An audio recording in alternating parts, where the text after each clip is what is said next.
Forbes has released a rather very interesting insight report that tells you exactly how much the Indiana Fever's social media engagements are actually monetarily worth, either on X or YouTube or Facebook or Instagram, whatever. I mean, all these posts have a monetary value to them based on. Okay, so the Indiana Fever's social media is officially worth $55 million. Yeah, you heard that right, $55 million. And get this, that's not even close to the second place team. I'm talking not even in the same ballpark. Forbes just dropped a report, and honestly, it's got the haters scrambling. They're searching for any excuse they can find, but the numbers just don't lie. For months, everyone's been arguing about who really matters in the WNBA, who's moving the needle, who's bringing in the fans, and now the data is finally here, and it settles the debate in the most brutal way possible. If you are a Caitlin Clark fan, if you're an Indiana Fever fan, this is something you already know. However, for the haters out there, the old WNBA fandom, many of you call them the slows, for those fans, they're in complete denial. We've tried to tell people Caitlin Clark moves the needle unlike anybody else in this league or everybody else in this league. It just sort of is what it is. Fans are coming to see one particular player, and along with that, carries over these. Seriously, can one player really be worth that much to a franchise's social media? I want to know what you guys think, so drop your opinions in the comments below. But for now, let's just cut through all the noise and talk about what just happened. Because this Forbes report, it's basically a nuke that just went off on every tired argument the old guard WNBA fans have been making for months and months. I'm gonna say it again, the Indiana Fever's social media is worth $55 on $4 million in estimated value. That's not a typo. That's not an exaggeration. That's what happens when you draft a player who actually moves the needle in ways this league has legitimately never seen before. They are worth a lot of money, and I can tell you right now, that's a little over 5 times higher than the next WNBA team. 5 times higher. Let's go down here. Just scroll down. The Indiana Fever's staggering $55 million social media evaluation. Now, I know what some of you are already thinking. This is disrespectful to other players. We should be celebrating everyone equally. And yeah, sure, in a perfect world, maybe. But let's be real here. We're talking about cold, hard numbers. This isn't opinion. This isn't bias. This is a legitimate study that was done by STN Digital and Zoom Analytics. They tracked over 20,000 pieces of content across Instagram, X, aka Twitter, Facebook, and YouTube during the entire season. They measured impressions, engagements, and what it would cost advertisers to get that same level of exposure if they went the paid advertising route. And the Fever? They came out on top by a margin that's so massive, it's honestly almost embarrassing for everyone else. Noticing the growing popularity of WNBA across social media, social agency STN Digital and analytics and measurement platform Zoom teamed up to quantify the league's online impact with a newly released WNBA social rankings and insight report.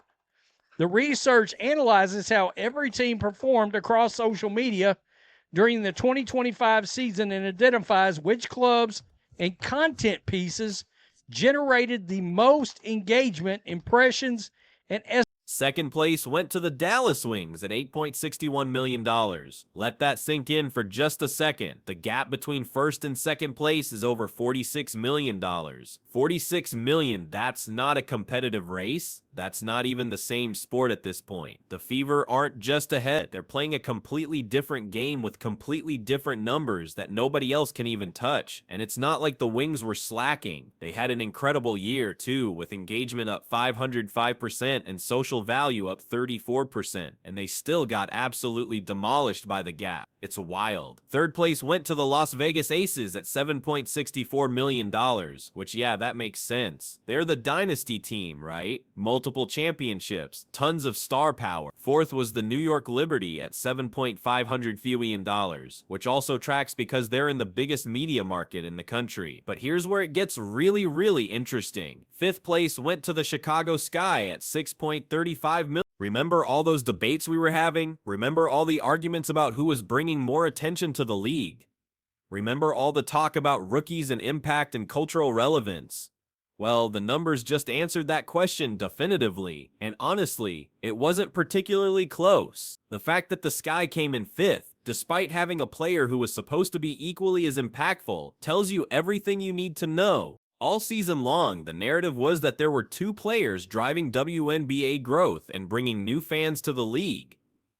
But the social media value shows a $48.69 million gap between the Fever and the Sky. That's not a small difference. That's not margin of error stuff. That's a completely different stratosphere of impact and engagement. It's like comparing a local lemonade stand to Amazon. And what makes these numbers even more brutal is that the Fever didn't stop posting Caitlin Clark content even after the season ended. They kept the engagement going, kept the content flowing, and kept giving fans reasons to interact with their social media. And that's just smart business. When you have someone who generates that level of interest, you don't take your foot off the gas. You keep feeding the audience what they want, and you ride that wave as long as it lasts. The study looked at content that was posted between May 16th and September 11th during the season, and during that time, the Fever racked up 38.73 million engagements and 1.117 billion impressions. That's billion with a B. To put that in perspective, that's more impressions than most professional sports teams get in an entire year across all of their social platforms. And we're talking about the WNBA here, a league that has historically struggled to get mainstream attention and media coverage. Okay, get this. One of the most insane statistics from the report is that the Fever had a single YouTube video valued at $73,000 One video. Not a campaign. Not a series. One single piece of content was worth $750,000 in equivalent advertising value. That's the kind of number that makes marketing executives lose their minds because it shows just how engaged and active the fan base is. You don't get those numbers unless people are watching, sharing, commenting, and coming back for more. For context, that one video's value is higher than some WNBA team's entire social media worth for the season. Think about that for a second. One piece of Fever content is worth more than everything some franchises posted. Combined, that's not just winning, that's dominating in a way that changes how the entire league has to think about social media strategy and fan engagement moving forward. Now, the methodology behind these numbers is also important to understand. They use something called the social value metric, which calculates what advertisers would have to pay to get the same exposure through paid media. So when we say the Fever social media is worth $55 million, that means if companies wanted to buy that same number of impressions and engagements through traditional advertising, it would cost them $55 million. The Fever getting that value organically just by posting content their fans want to see. This also completely destroys the argument that the WNBA's growth is evenly distributed or that multiple players are equally responsible for the surge in popularity. If that were true, you'd expect to see much closer numbers across the top teams. Instead, you have one team that's 5 times higher than second place. That's not parity. That's one player dragging an entire franchise into relevance and taking the whole league along for the ride, whether people want to admit it or not. Now, I do have to give credit where credit is due. The Dallas Wings' massive year-over-year growth is definitely worth noting. Increasing engagement by 505% is incredible, and honestly, a lot of that probably has to do with Sophie Cunningham's social media presence and personality. She's been one of the most searched WNBA players and has landed sponsorships with brands like Arby's because she knows how to market herself and create content that people want to engage with.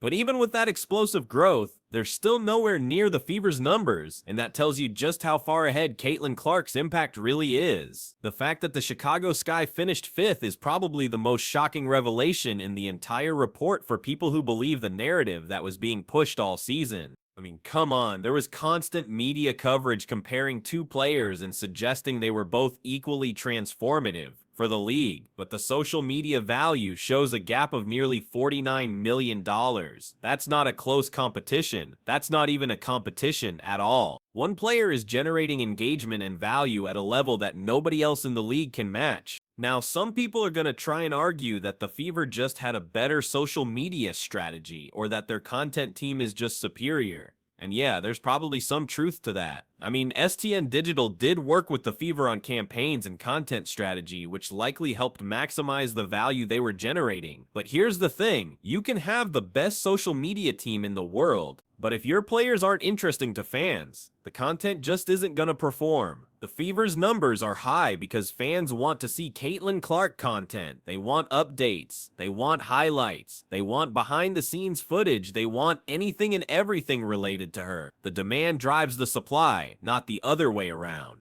This report also highlights something that the WNBA has been reluctant to fully embrace, which is that star power matters. The league has tried to push this egalitarian message that everyone is equally important and everyone deserves equal attention. But that's just not how sports fandom works, is it? People connect with individual players. They buy jerseys of specific athletes. They tune in to watch particular stars perform. The sooner the WNBA accepts that and builds its marketing around its biggest stars, the faster the league will continue to grow. The Fever's social media value is also a huge asset when it comes to attracting sponsors and negotiating partnerships. When you can show potential sponsors that your content reaches over 1 billion impressions and generates nearly 40 million engagements, you have serious leverage in those conversations. Brands want access to engaged audiences, and the Fever have proven that they can deliver that at a scale that no other WNBA team can match. And that translates directly into revenue through sponsorships, advertising deals, and partnerships.